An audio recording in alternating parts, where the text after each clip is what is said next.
This never gets easy. I always go back to the beginning of my role as mayor in Harlem Hospital, where Officer Mora and Rivera were assassinated. I remember watching their family members enter the hospital and a loud yell of, "No, God, please tell me it's not true." And I thought about that today when the notification came over from the police commissioner that we had a number of shots fired and we're still unraveling what took place.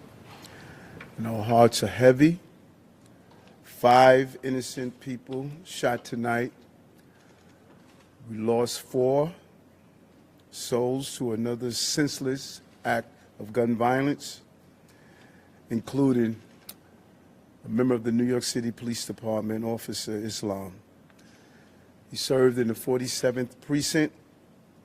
He was just 36 years old and a 3.5-year veteran of the department. He was doing what he does best, and all members of the police department carry out. He was saving lives. He was protecting New Yorkers. He's an immigrant from Bangladesh, and he loved this city, and everyone we spoke with stated he was a person of faith and a person that believed in God and believed in living out the life of a godly person. He embodies what this city is all about. He's a true blue New Yorker, not only in the uniform he wore, but in his spirit and energy of loving this city. And early tonight, I met with the officer's family. I told them that he was a hero, and we admire him for putting his life on the line. This was his dad's only son. I think about Jordan, my child, and it's unimaginable to experience a loss of this magnitude. And 3 other innocent civilians are also dead. 2 males and 1 female, and another male is seriously injured, fighting for his life in critical condition because of the violent, despicable attack. Additionally, the shooter is dead of an apparent self-inflicted gunshot wound. To be clear, 6 total tonight died, 1 including the perpetrator. And I'm sorry, 6 total was shot tonight, 1 including the perpetrator. No words can describe this act of evil, a man who takes the life of others who are innocent. And no words can fill the void that has been left by this tragedy. Our hearts break for the families and friends of the victims. We pray for the swift and safe recovery of the injured. The horrific crime reminds us all how easy it is to gain access to a gun. Gun violence has scarred so many neighbors and ripped apart too many families across this entire country.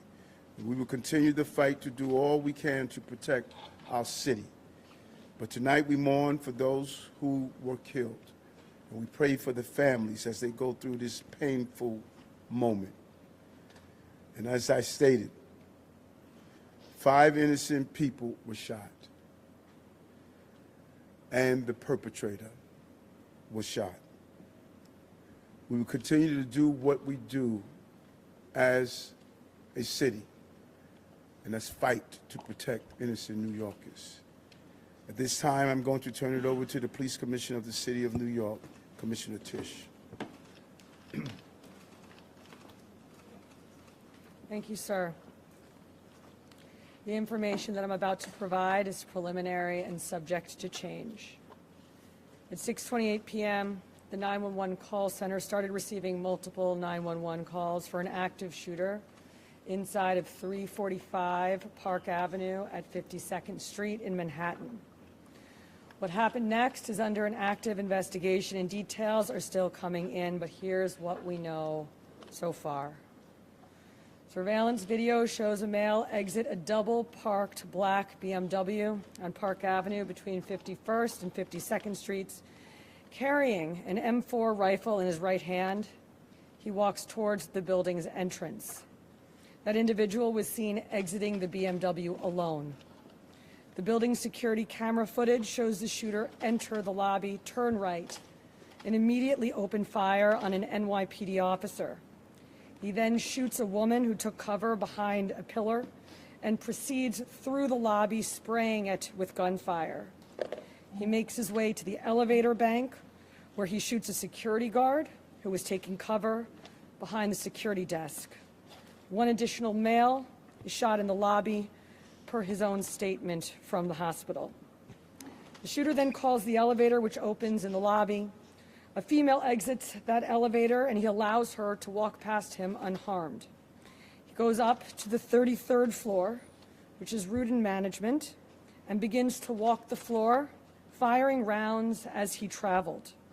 One person was struck and killed on that floor. He then proceeds down a hallway and shoots himself in the chest. In total, we have 5 victims shot, our officer and 4 other innocent civilians, plus the shooter.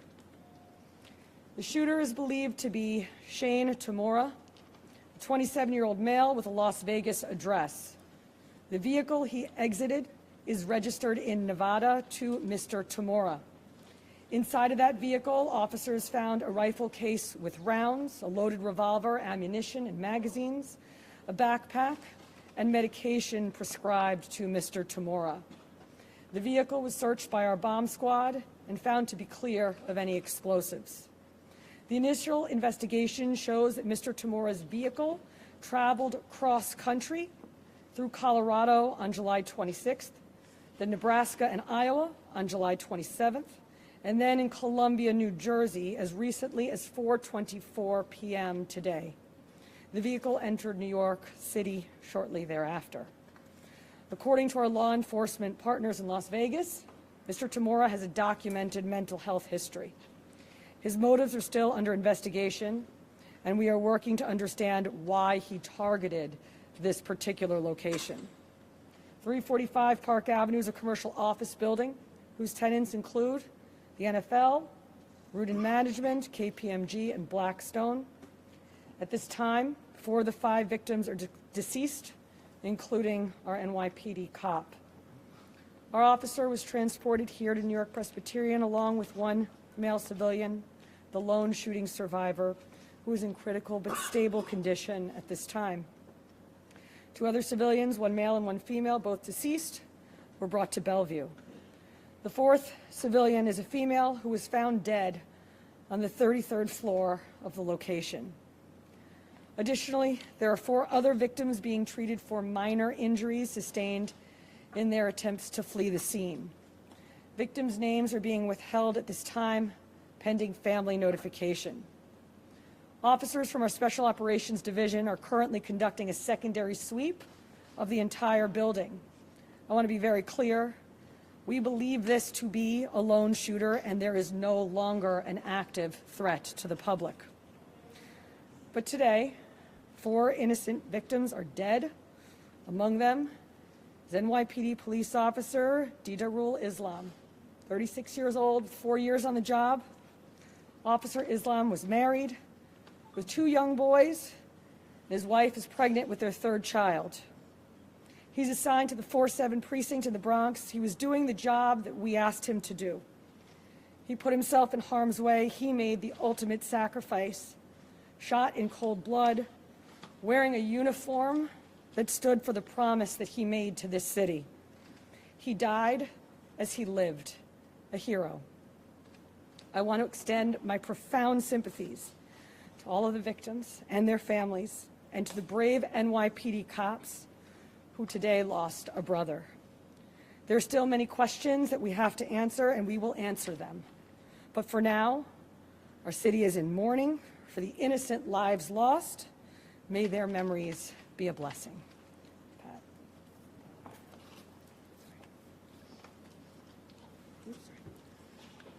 Patrick Hendry, President of the PBA.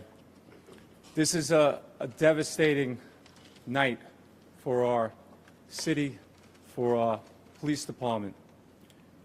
Pure evil came to the heart of our city and struck innocent people.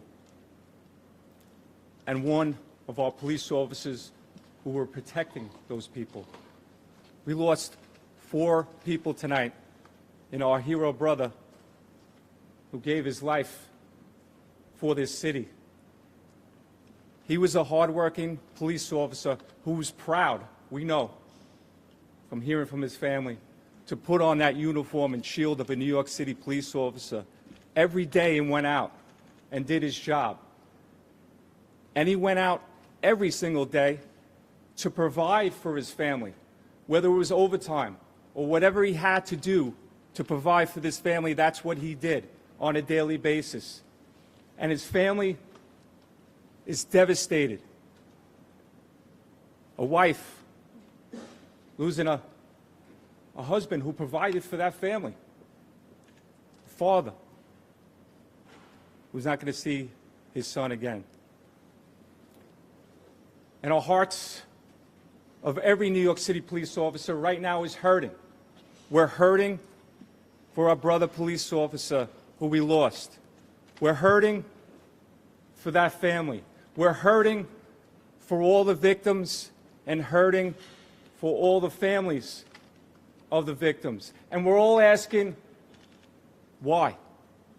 Why did pure evil come here?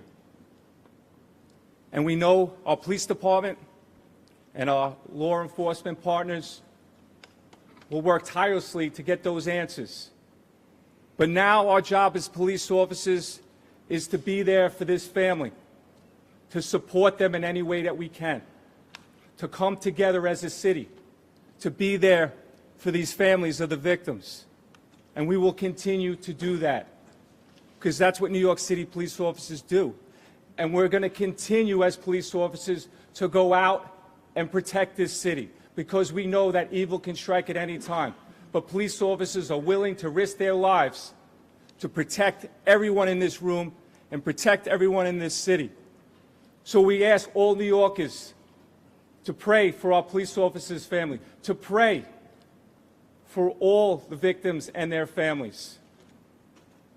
And we need to stand united going forward. We thank you for covering this story.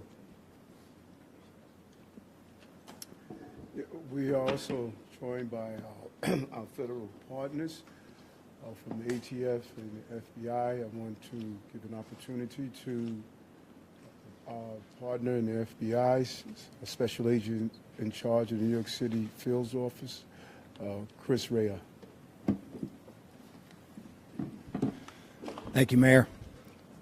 First off, on behalf of all the men and women of the FBI, I'd like to extend my deepest condolences to the victims of this senseless tragedy. And also personally, I want to extend my condolences to the police commissioner. And just please know, ma'am and Mr. Mayor, that you have the full force of FBI New York and the full force of FBI to get to the bottom of the answers. Upon learning of the incident this evening, FBI agents immediately deployed to the scene to assist our NYPD partners. While this remains an NYPD investigation, the FBI's New York office stands ready to provide any and all resources to assist our partners. Initial checks of our internal systems have not revealed any information about the subject, but when and if more information becomes available, we will share what we can, when we can, with the public. Thank you. Okay, we're going to do some on-topic questions, folks. We'll start with CNN, please. Just a quick question about the police officer. When he was standing in the lobby, did he have a chance to fire his weapon at the shooter, or was it completely empty? And also, when the shooter got to the floor, approximately how many people were on that floor, and what were they doing? All of this information is under active investigation. Videos are being reviewed. And as this investigation continues to unfold, we'll be able to answer those questions. But right now, it's an active investigation. Miles Bloomberg. Commissioner, detail there, people might not know what that means, and was he the only officer working that paid detail there? I believe that there were 2 officers in the building working pay detail assignments in different parts of the building. And what is that if people, may say he's on his day off working in uniform? Paid detail is a program that we have set up at the police department that allows companies to hire officers in uniform to provide extra uniform security. Commissioner, based on interviews with witnesses, should he say anything at all? And secondly, did he leave behind any manifesto, any writings or paperwork? I already described what we found in the vehicle, and it's too early in the investigation to discuss anything more. Thank you. Is there any indication that he had any prior connection to New York or to the real estate industry? I believe that's the business group he's in. As I said, too early in this investigation to tell, but nothing that we have seen preliminarily. Commissioner, can you talk about what the medication was that was found in the vehicle? I cannot. Can you speak about any prior law enforcement contact you may have had? I cannot, other than to say that our partners in Las Vegas made us aware of a mental health history.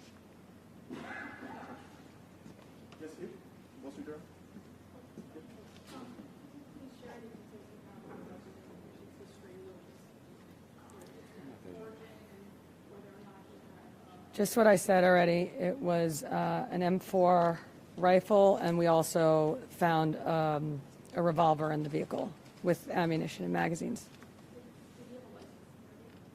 He did have a license in the state of Nevada. Was there any intelligence indicating that this location is at risk beforehand?